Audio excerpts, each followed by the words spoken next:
Hi guys, it's me Eyes, and I've got a conundrum. Which pumpkin should I choose? The purple hat, the basic jack-o'-lantern, or the witch's hat? Hard for me to decide, so I guess I'll let the fates decide. Let's give it a quick shake, a quick jiggle, and purple hat, purple hat, purple hat, purple hat, purple hat, purple hat, and it's basic jack-o'-lantern. It's the one I picked from the very beginning, and no one should say any otherwise. Look at it, it's perfect. So, now that we have our candidate, let's look at the rock. It's a nice shape for a pumpkin, and let's pull this little guy up here. And yeah, I think we've got some potential in our hands. Let's spooky it up with the ooh, ooh, ooh. I think a black base will really make the orange pop.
That's how you make a pumpkin, ladies and gentlemen. I'm very proud of this stem, I must admit. Oh, I see something. A little trouble. Seeing that I am a picker, what do you expect? I'm gonna either destroy this thing. You know what? No, I'm gonna stop myself. I'm gonna fill this in. Okie dokie. A little bit of this, a little bit of that. Yeah, look at those bubbles.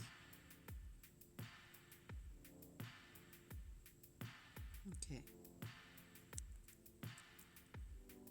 There, see? I fixed it. Yay me. Now that that's taken care of, what I did here was I went in with a contrasting color to basically map out my lines, and going over that with basically the sand mix, but I made it with like all mixed in, like basically in a paste to kind of give it some texture. I think one of my favorite Halloween memories is probably pumpkin carving. I used to feel like I was the best pumpkin carver in my whole family. Not only because that was true, but because like they would always pick the basic ones off of the little print that came with the carving tools, and I always wanted to do something so different. Like, I'm not sure it always worked out, but I'll tell you this, it was always very creative. And I think that's one thing I really like about Halloween, the creativity. I remember when I was I think I was in fourth grade, and I was obsessed with Carmen Sandiego. Like, I just loved her. Like, I was always watching the cartoon, and back then, don't want to date myself, the actual TV show where it was live action. Like, it's a fever dream now. I can't quite remember it, but I know that I loved Carmen Sandiego. So I decided that's what I would be for Halloween. So Halloween came, and I grabbed my mom's trench coat, and I put some lipstick on, and I grabbed her little fedora.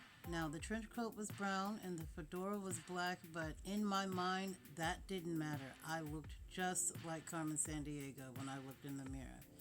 I went to school, and my teacher, first thing she said was, "Oh, I love your costume. Who are you? Columbo?" Now, don't get me wrong, I did love the show Columbo, but I was going for Carmen Sandiego. So, of course, I looked her right in her eyes and I said, "Yeah, thank you for noticing. I love that show." Anywho, this is where we are so far. We're gonna go ahead and try to make the jack-o'-lantern face. What I like to do is start with like a little smiley face and then go backwards with a half moon. See, like right here, I did not do what I just told you guys to do. Let me erase that. And smiley face, yeah. There we go. And backwards, half moon. This isn't rocket science. I'm not trying to be Picasso, but I'm gonna fill this in, and I think it's gonna look pretty good.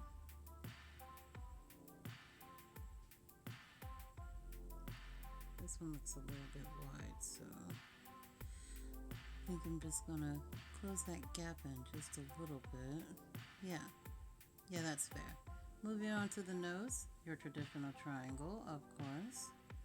Put that in. And when it comes to the scary teeth, it looks as though I didn't check my camera angle. Must have got too into this. This is indeed my favorite part. Like I said, I can carve a mean jack-o'-lantern.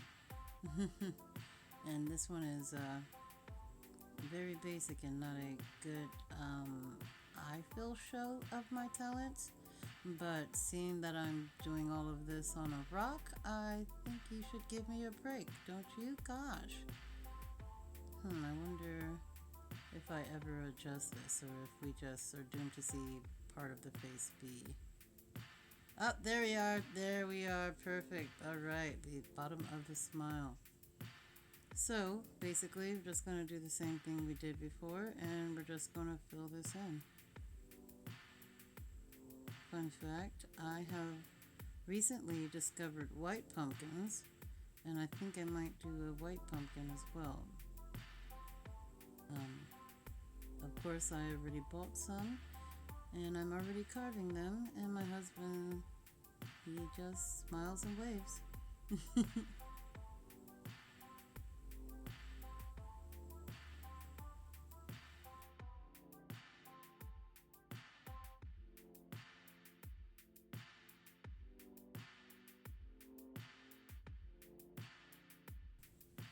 And that should just about do it. Now, I'm gonna go in with a custom color after I dry this a little bit. It's more of a high yellow mixed with like lots of glitter pigment, and I think that's gonna provide the glow. As you can see, the glow that I'm trying to get. Now, I do know that the whole mouth was yellow on the other one, but I'm going to artistically interpret that as just the glowing of the candle inside of the pumpkin. So we're just gonna provide a little bit of glow. I'm gonna go a second time so that really stands out. Yeah, I am loving the way that this is turning out. This really takes me back. Alright, that looks good. Last but not least, the little leaf. The little pumpkin leaf. Let's get to it. As you can see, I was fiddling with it here. I can show you how I actually made that. All I really did was take a bunch of sand and paste. Then I mold it with my spoon into a leaf-ish shape. Basically try to copy the little trinket. Other than that, I didn't really know what I was doing, but I do like how it ended up turning out. And as you can see, the grand reveal of me placing it on the pumpkin. Isn't it great? So I pick my spot, just try to reposition the leaf I think it would look nice. Yeah, that looks good. So, boom. And now all we're going to do is throw a little bit of a vine going up the pumpkin stem root thing. Yeah. And now for the grand reveal.